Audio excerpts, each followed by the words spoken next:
Entonces, retomemos lo que habíamos comenzado inicialmente, que es vectores. Habíamos dicho que hay magnitudes físicas escalares, magnitudes físicas vectoriales, pero no hemos dicho, no hemos definido qué es un vector. Simplemente dijimos que las magnitudes vectoriales requieren no solo de un número, una magnitud y una unidad, sino que necesitamos brindar una dirección y un sentido. Los vectores es una matemática, un desarrollo matemático diferente. Los vectores se representan con flechas y esa flecha no hay que ponerla en cualquier lado. Esa flecha, cuando la dibujamos, tiene mucho sentido, valga la redundancia. Esa flecha que hemos, por ejemplo, desarrollado acá, esta flecha estamos representando un vector cualquiera, que lo llamamos A, ese vector, y ese vector A, fíjense que tiene arriba una flechita, es la forma de representar a los vectores.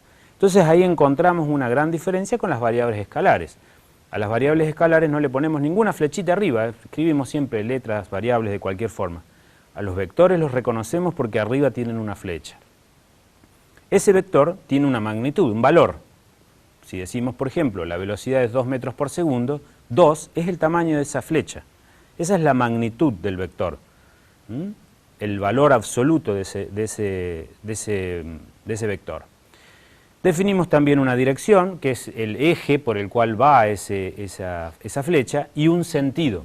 El sentido marca hacia dónde apunta esa flecha.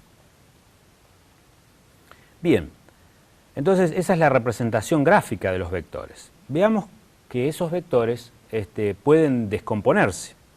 Esos vectores pueden descomponerse si los ubicamos en un eje de coordenadas cartesianas como los que habíamos visto inicialmente.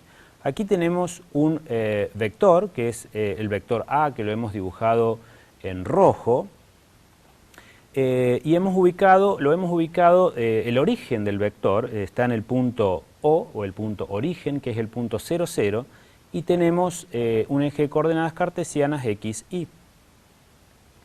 Nosotros podemos descomponer este vector de alguna manera proyectando, como si miráramos, si observáramos desde arriba hacia abajo, y veríamos una proyección, una sombra de ese vector en el eje X. Lo que veríamos sería esa flecha que he marcado en línea de puntos. Esa sería la componente X del vector A. Y podemos hacer lo mismo mirando entonces desde el lado Y, mirando nuevamente, y proyectamos sobre el eje Y al vector A. Por lo tanto, tendríamos ahí la componente X y la componente Y de ese vector. Fíjense qué interesante que se nos ha formado un triángulo rectángulo. Podemos tener este triángulo rectángulo y podemos tener también este otro triángulo rectángulo. Lo que hemos también definido al hacer esta proyección del vector es el ángulo θ. Ese ángulo es el ángulo que forma entonces con el eje de referencia, que para nosotros es el eje X. Entonces, vamos a utilizar las funciones trigonométricas que estuvimos desarrollando recientemente, ¿sí?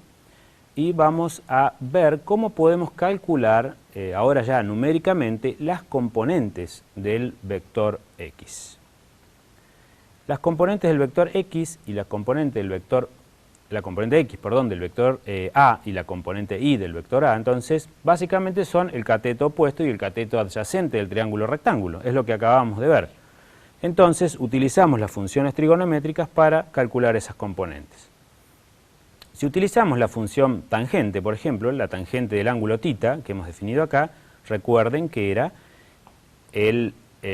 la componente Y del vector A dividido la componente X del vector A. Entonces tenemos una relación entre el ángulo y cada una de las componentes. O podemos utilizar las funciones trigonométricas coseno y seno para calcular la componente X del vector A y la componente Y del vector A. De esta forma entonces tenemos una relación entre el ángulo y las componentes del vector con el módulo o el valor absoluto del vector A. Entonces nos han quedado definidos todas las componentes de un vector, la componente X, la componente Y, a partir de conocer el ángulo y el tamaño, digamos, del vector, que lo hemos denominado la magnitud. Esas componentes de un vector, digamos, pueden tener distintos signos. Pueden ser las dos componentes, la componente X y la componente Y, positivas, como en este caso.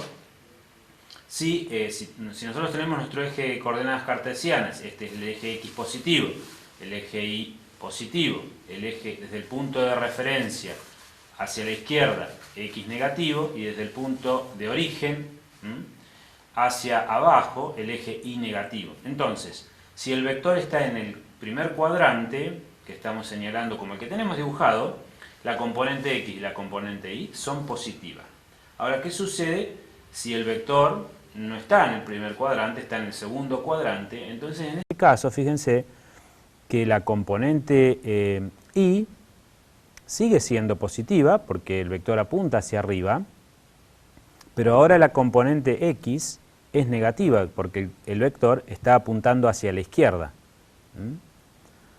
Entonces, es una forma rápida de saber si cuando hacemos las cuentas le hemos errado o no al signo. Si el vector está en el tercer cuadrante, ahora el vector apunta hacia la izquierda y hacia abajo. Por lo tanto, tanto la componente X como la componente Y son negativas. Si el vector está en el cuarto cuadrante, ahora apunta hacia la derecha, por lo tanto, si apunta hacia la derecha, la componente X es positiva, pero está apuntando hacia abajo.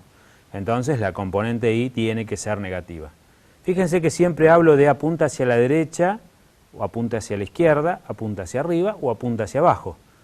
¿Por qué? Porque el vector puede estar ubicado en el origen, en nuestro punto de referencia de origen, que lo denominamos como el punto 0, 0, pero también podría estar aplicado en cualquier otro punto. Entonces podría estar, por ejemplo, en el segundo cuadrante el vector. Si el vector está en el segundo cuadrante y apunta hacia la derecha y arriba, también estamos hablando de un vector que tiene componente X y componente Y positivas, a pesar de que esté en el segundo cuadrante. Hay que tener mucho cuidado con eso. Por eso siempre hablamos si apunta hacia arriba, hacia abajo, izquierda o derecha. Entonces, esto que acabamos de ver es una forma muy rápida y sencilla de determinar si las componentes que hemos calculado, aplicando las funciones trigonométricas, son positivas o negativas. Es una forma gráfica de representarlo. Muy bien. Además de lo que acabamos de ver, de la forma de descomponer el vector, cualquier vector en sus componentes x, y utilizando las funciones trigonométricas seno y coseno para determinar las componentes, el valor de las componentes, también es importante definir o tener en cuenta que siempre lo que hacemos es básicamente dibujar un triángulo rectángulo para poder utilizar la trigonometría. En este caso tenemos este vector A y dibujamos el triángulo rectángulo aquí, con el ángulo θ definido como el ángulo que hay desde el vector hacia nuestro eje de referencia, en este caso X. Pero podríamos hacer que nuestro eje de referencia sea el eje Y, entonces ahora el ángulo θ no es más este ángulo, sino es este otro. Es el que forma el vector con el eje Y. Por supuesto que ese θ es diferente al otro, es otro ángulo, claramente. La única forma de que sea el mismo ángulo es que el vector esté a 45 grados, ¿no es cierto? Pero en este caso definimos entonces otro triángulo rectángulo. En este caso, si este es el triángulo rectángulo, el lado de la izquierda, y θ es el ángulo, es nuestro ángulo, este es el cateto opuesto. En este otro caso, en el de la derecha, si θ es el ángulo, este es el cateto opuesto. Entonces las funciones trigonométricas cambian. De todas formas, lo único importante en estos casos es determinar cuál es el triángulo rectángulo, cuál es el cateto opuesto, cuál es el cateto adyacente, para poder utilizar de forma correcta las tres funciones trigonométricas: seno, coseno, tangente o el teorema de Pitágoras, lo que necesitemos para resolver el problema. Básicamente ahí hemos definido con esta clase los aspectos más importantes de vectores que nos van a permitir resolver las situaciones problemáticas, los problemas que tenemos en la guía de trabajos prácticos, en particular lo que se refiere a descomposición de vectores y cálculos de componentes de los vectores. Algo que lo hemos dicho de alguna manera, pero no lo hemos abordado en profundidad, tiene que ver con que los vectores los podemos desplazar en el espacio. Algo les dije recién cuando un vector estaba ubicado en el primero o el segundo cuadrante. Bueno, un poco intenté ahí hacer una introducción a esto que tiene que ver con cuando dos vectores son iguales. Y básicamente dos vectores decimos que son iguales si tienen la misma magnitud, dirección y sentido. Pero no hablamos del punto en el cual ese vector está aplicado, o en el punto donde se ubica, el punto de referencia. Entonces, dos vectores son iguales simplemente si tienen la misma magnitud, o sea, si la flecha tiene el mismo tamaño, si tienen la misma dirección y también si tienen el mismo sentido. Acá tenemos, por ejemplo, 4 vectores que son iguales, tienen la misma magnitud, son todos del mismo tamaño de flecha, pero están ubicados en distintos lugares.